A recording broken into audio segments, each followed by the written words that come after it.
Pick 6 heads to Kilbeggan on Sunday, where there's a competitive card of action on show at the Westmeath venue. And the really big news in this point of view from a Pick 6 perspective is that it's a minimum rollover of €192,000. You wouldn't mind that to kick off your bank holiday weekend.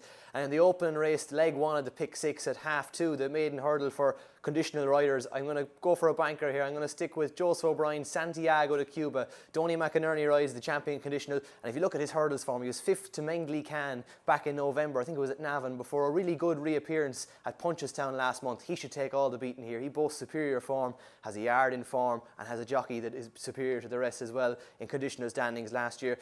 Leg 2 is a competitive sort of race, a handicap hurdle at 3 o'clock. I'm going to take a double-edged approach here. Lockeen Girl for David Mullins and Tony Mullins. She might be a little bit of a Wexford specialist, but I think she'll come on for her latest run. She looked like she'd shape, as if she'd come on for that effort from the front, just tiring late on. I think she could be a solid sort of option, but perhaps a little bit more reliable is Connig Hall for Anthony McCann. This fella, he's so reliable. You can set your watch by him. He's had 14 starts over hurdles, won one of them only, but he's been placed 9 times, and I think he's due a turn here. He's high enough in the weights. He could do it coming down off top weight, but he's sort of a backup option if Lockeen Girl can't back up her recent effort at Wexford, if she does bomb out. The third leg sees Bang Bang Rosie compete in action here. I think she's banker material. I'm just going to go with her here for Willie Mullins and Danny Mullins. She got her confidence back in order last time at Limerick 2 weeks ago, and she looked a really smart bumper performer prior to that when she won at Punchestown in November. All hadn't gone to plan, but she should be good enough to account for these in the third leg.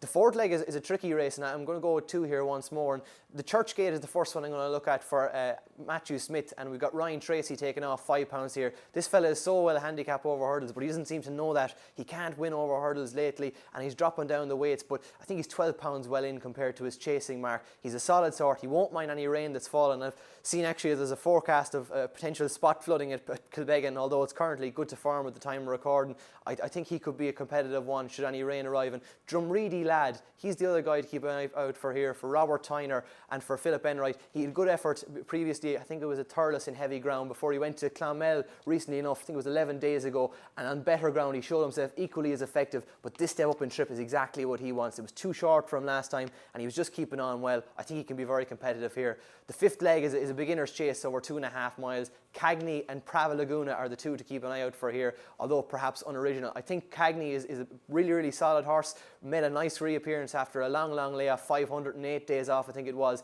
and he was just reeled in by Camland late here last month. But the other perspective is Prava Laguna, a really talented mare, hasn't got her jumping in order just yet. Her chasing debut last time left a lot to be desired, but she has an engine. So number 6 and number 11, Cagney and Prava Laguna in the 5th leg. And to wrap matters up in the 6th leg, it's a handicap chase over 3 mile 1. And the Troctoli Abu, my God, this horse has my heart broke. But last time he made amends and he got him off the mark for Donny McInerney when he rode him. He's claiming 5 on that occasion, down to 3 now, and he's up £5. So theoretically, he's up £7 from this occasion, from the last occasion, and he was perhaps a fortunate winner when the long-time leader fell in front. But he's a quirky horse, but this sort of track could keep him interested, and I still think when he's in this sort of form, he's one to keep on side. And the other option is Mr. Bossman. He won this race last year off a £7 lower mark, but he likes Kilbeggan, and he's improved since that performance, although we haven't seen that in recent runs. But he has competed off marks like such as this, and he's been very competitive. I think he can be involved here for the Slevin team,